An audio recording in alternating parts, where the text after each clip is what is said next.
ابی موسی اشعری رضی الله عنه میفرماید قال رسول الله صلی الله علیه و سلم ان الله عز وجل، یقینا الله که عزیز است، عزتمند است، ارادهش نافذ میشه، حکمش میچله، هیچ کس اراده از او مانع شده نمیتونه. و او ذاتی که عظیم است، جل است، بزرگ است. او چی میگه؟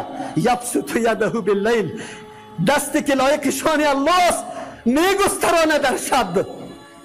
چرا میگسترانه؟ هموار میکنه لیتوب مسیء النهار، به خاطر که توبه کنه کسی که در روز گناه کرده.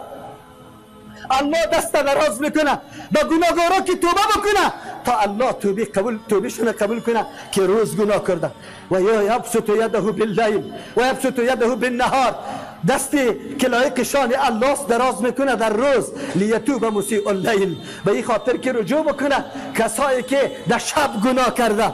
حتی این معامله قطعی تو بنده، قطعی تو بنده غافل، قطعی تو بنده باغی، قطعی تو بنده جاهل، قطعی تو بنده که هیچ الله را نشناختی، نه رحم الله را، نه معرفت نعمت الله را، لیکن الله بتالی معامله را قطع داره. حتی تطلع الشمس من مغربها، تا ای که آفتاب از مغرب طلوع بکنه. الله در توبه را نمیبنده در روی تو. ما بگوید که با وسع اینقدر رحمات الله انسان بازم مستحق جنت الله نگرده، مستحق مغفرت الله نگرده، ای آدم مستحق جهنم نباشه، ابدالآباد نباشه.